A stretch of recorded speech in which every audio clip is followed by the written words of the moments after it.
part of being a true leader is giving away, being of service, not for credit, not for recognition, but for the true betterment of the people around you. Welcome to the Legacy Creator Podcast, a show dedicated to giving you the tools you need to build a profitable, purposeful, and powerful business that lasts. I'm your host, Ashton Smith. I'm a sixth-generation entrepreneur who is passionate about helping you think bigger so that you can actualize your goals and build your legacy. Let's dive in. Hello, and welcome back to another episode of the Legacy Creator Podcast. I'm looking at you guys right in front of our new front yard. The sun is finally shining after a full week of downpouring rain. So I am happy and in good spirits today, and I'm so excited to be with you today to have a really important conversation. I'm really excited for this discussion because we are going to be talking all things leadership, perhaps from an angle that you might not have heard before. And so I'm really excited to spend some time with you today. So buckle up. Get your notebook out, or if you're driving, feel free to just listen, tune in, enjoy, and let's go ahead and dive in. So I am fully convinced that growing as a leader is probably the quickest and most profound way to propel a company forward. Why? Why is that? Because everything in a company stems from its leader. And I think that a central theme to great leadership is generosity. I think it is pouring into your people and your community without restraint, serving, empowering.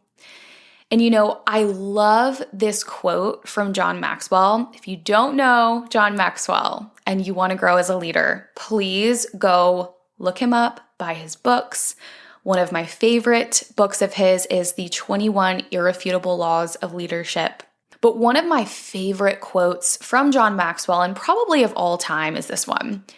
A leader who produces other leaders multiplies their influence. I mean, that's just so powerful, right? So many of us talk about wanting to create an impact. We want to have influence.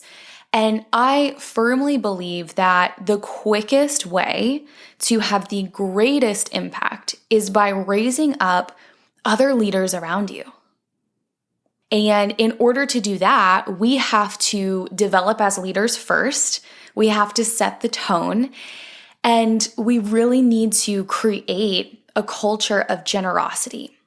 So one of the greatest, probably the greatest leader that has had the biggest impact on my life is my dad.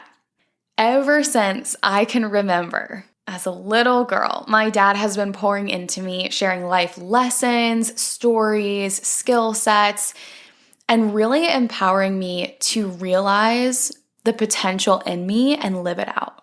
I think that, to me, is the embodiment of a true leader. And some of my most vivid and cherished memories as a teenager were morning chats on the screened-in porch at my old house. We had this cute little screened-in porch, and my dad and I are morning people. So we'd be up and at 'em in the mornings. On the weekends, specifically on Saturday mornings, I would look forward to it every single week. We'd wake up early, probably work out together. We loved CrossFit. And we would just chat, sometimes for hours on end. And I would often just sit and listen intently and take notes in my notebook. I even had a dedicated notebook that was like life lessons from my dad. I need to find that. But this was just a part of life. I think it's always been a part of our family. We love to sit together, whether it was on the screened-in porch or it's in our living room. We still do this to this day when we visit with them. And now my husband is looped in on this. And so, my dad will pour into him and share all of his insights and wisdom. But it's always been a part of our family and one of my favorite memories. And after a while, I started quoting my dad. Just in conversations or talking with my friends or, at college, in presentations, eventually at work, I started talking like him because I was spending so much time with him, right? I started using the insights that he'd shared in different ways, whether it was at school or eventually later on in business. And he would always tell me, take this, run with it. If this could be helpful, please use it. What is mine is yours. I really want this to help you. And he has always been so generous with his time, with his insights, with his information. And that's not just with me. Of course, I get a front row seat to that because I'm his daughter. But he is so passionate about leadership. And he has raised up other leaders in his company, whether it was his team or it was just friends, family, people around him that, needed some insight or, recommendations, business, personal, whatever it was. He cared so much and he cares so much about being of service. And something that I've noticed too is he has never asked for the credit for those lessons, those quotes, those takeaways. He's never sought credit because that wasn't really what it was about. And to kind of tie into that, there's another really cool quote from John Maxwell that I just have to throw in here. It says, "A good leader is a person who takes a little more than his share of the blame and a little less than his share of the credit." I think that's so powerful. And what I'm getting at here is that part of being a true leader, a great leader, is giving away, being of service, not for credit, not for recognition, but for the true betterment of the people around you. Imagine with me for a second. It's Monday morning. You sit down at your desk with clarity, confidence, and peace of mind. You know exactly what to do in order to move your business forward in the form of impact and cash flow. This is a reality for so many inside our Awakening membership, and it's possible for you too. If you're ready to effectively structure your time, actualize your goals without the burnout, and amplify your impact and revenue, our membership can help. As a podcast insider, you can join today and get half off of your first month. Head to myawakening.co/membership and use the code LEGACYINSIDER in all caps at checkout. Again, head to myawakening.co/membership and use the code LEGACYINSIDER in all caps at checkout. We can't wait to serve you on the inside. Now, back to the episode. I wanted that to kind of set the tone because I have noticed a common theme recently over the last 1 to 2 years. I feel like fear is holding leaders back from leveraging their purpose to have influence. And I think that this happens in a couple of different ways. So there is this pocket of the online space that is so overprotective of their brand that it essentially, in a way, disempowers people around them. So, if anyone talks about a similar concept or uses particular verbiage, they are offended because that should be theirs. And essentially what it comes down to is they're afraid of people taking their stuff, right? And obviously what is legally protected is absolutely different. Trademarks, copyright, signature curriculum, all of that stuff should absolutely be protected. But what I'm kind of talking about here are general themes or concepts or general verbiage. That's a little bit different, right? And then you have this other group of people where they are so afraid of not being unique enough, or stepping on someone's toes or talking too much like someone else. And so they hold back. They don't show up. They're overthinking, they're overanalyzing. And no matter what group you may fall into or relate with the most, all of this essentially stems from fear. And fear paralyzes us. And ultimately, I want us to break free from this. I want to call all of us higher as leaders. That's the purpose of this episode. And I think one of the best ways to kind of have this conversation is to identify, like, how do you know if you've had influence on someone's life? How do you know if you are effectively leading, if you are operating as an effective leader? And so some of the signs that you have had influence or transformed someone's life, let's kind of talk through a few of them here. So number one, these people may talk like you. So it's kind of like, when you're in a friend group, right? You have inside jokes, you have similar mannerisms, you even have similar verbiage. I think about recently, my sister asked me about something that I said, and she's like, when did you start saying that? I'm like, oh, my best friend, Nicole, she said that. So I probably just rubbed off on me. It just kind of becomes a part of your conversation, of the way that you communicate. And it comes back to that concept of you are who you hang around. Even tying that back to learning from my dad. If you were to hear my dad teach, speak, whatever it is, you'd probably be like, oh, wow, Ashton says a lot of those things. So we adopt similar verbiage and we start talking like the people around us. Proximity is power, right?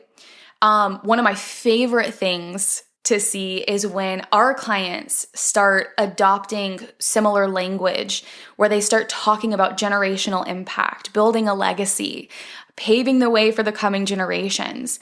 That excites me because it's showing, wow, what I'm saying is really rubbing off on them. It's sticking with them. It's going down into their heart and soul. It's becoming a part of the way they communicate, and it's becoming a part of their vision, what matters to them. So that's first and foremost. Secondly, they think differently.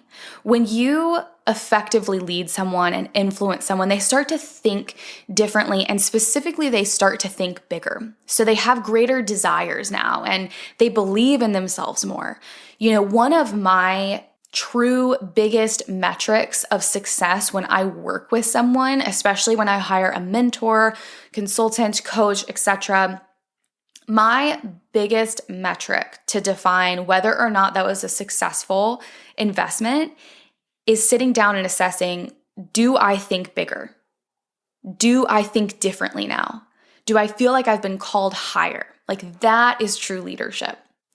And then another thing is the people around you are empowered, right? They don't necessarily need you. They have really come into their own. They're confident. They've acquired skill sets from you, and they walk in their power. You see this inside out transformation that happens. So those are some signs that you can kind of reference and consider if you're wanting to assess, am I effectively leading the people around me? Am I transforming the people around me? Those are some indications that you may be. And I also feel like it's important to start defining, like, how do we display great leadership? And again, I really do think that it all starts with generosity. It all starts from this postured place within ourselves of, I want to be generous. I want to be of service. And really, it's thinking less about yourself and more about people around you. It's removing the ego. And it's really focusing on the person in front of you, the people in front of you. This can be, your team. This can be your clients. This can be your students, your community at large, right? Depending on your business model, that will determine what is applicable there. But it starts with generosity. And, I think that one element here is being of service without seeking credit. I think there's so many things in business that can really fuel our ego. And there's so many times in business where we feel like we should receive credit or recognition. We should be affirmed. And that's a whole other conversation because we need to find other sources of affirmation outside of our businesses. But we really need to be of service without seeking credit. We don't need to necessarily show up with an agenda or an ulterior motive, right? But be present to serve the person in front of you, to truly help them. Another thing is that we as leaders, we need to be empowered as the people around us step into their power. right? We don't need to be threatened by their growth or their confidence. We need to know that we get to be a part of facilitating their transformation, their breakthrough, and their power doesn't take away from ours, right? Not in any way. Another thing here is pouring into people without restraint. And I think that that is an interesting concept, one that, may deserve some more unpacking. I know a lot of people have questions about, well, how much do I give away, right? How much do I share with people? How much do I tell my clients or my community? Where is the paywall, right? There's some things that we feel like we might need to gatekeep.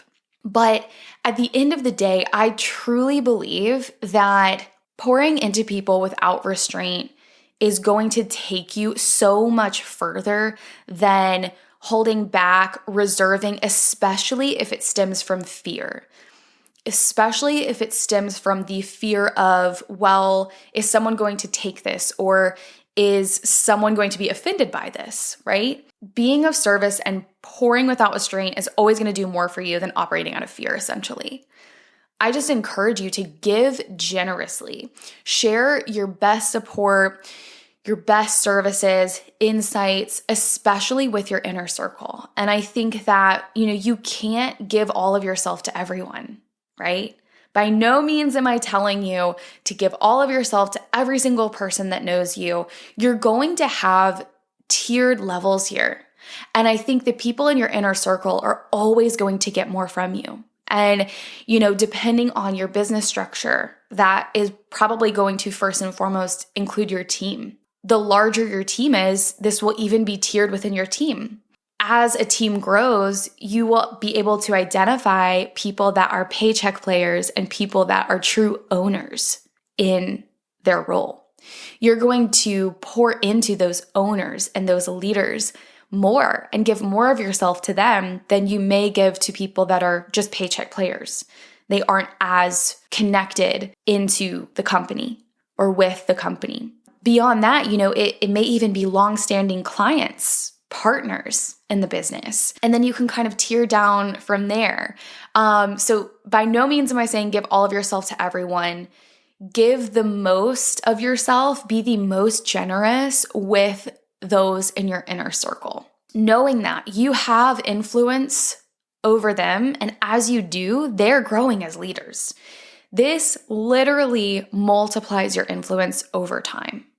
And that's just the heart of this entire message. And that's really what I want to communicate to you today, is that being a leader, giving away the best of yourself, really living out your calling and your purpose, pouring into the people around you, that creates other leaders. And so instead of you expecting that you will have the biggest, most wildest impact alone, you can spread your influence, you can multiply your influence, because as you raise up other leaders, they are going to pour into other people, and that's going to just keep trickling down, right? And it's knowing that if you operate from this mindset, there may be lives that you touch decades from now. I mean, in different countries, all over the world, because you decided to be generous with your time, to pour into people without restraint, to be the best leader that you could be, to not operate in fear, but to operate with a generous heart. And that creates true ripple effect impact. So I want to empower you to not walk in fear, but to walk in radical confidence. No one can take away from who you are or the power that you carry. Another person's light does not diminish yours. It just makes a space brighter. And this is multiplied influence. If you can visually picture that, if you're the only one standing in the most vast dark space and light is illuminating from you, it's going to be bright right around you, but it's not going to be as bright as it would be if you had dozens and dozens or hundreds and hundreds of other leaders around you shining bright, right? That light is going to go further. It's going to make the space brighter. It doesn't take away from any other light source, just adds to it. And so today I encourage you to seek to become a better leader every single day. Read books, practice with your team, call yourself higher, work on yourself. Know that you set the tone for the culture of your company internally and externally. Knowing that as you do become a better leader, you get to pour into and raise up other leaders around you. I really want this to be a call. Let's truly come together and create a culture of generosity. I believe that it will change our space. It will change business at large. And most importantly, it will transform our people. And that's what this is all about, right? So I hope that this conversation was inspiring, that it leaves you with some things to think on, that it inspires you to pour into yourself so you can pour into others, and mostly that it just encourages all of us to rise up and really collectively create a culture of generosity in the business space. If you enjoyed this episode, please leave us a review. Feel free to share on social media. We are at My Awakening Co. on all platforms. Share this episode, tag us so we can get this message out to more people that need to hear it. Thank you for your time. Thanks for hanging out with me, and I will see you in the next episode. Bye.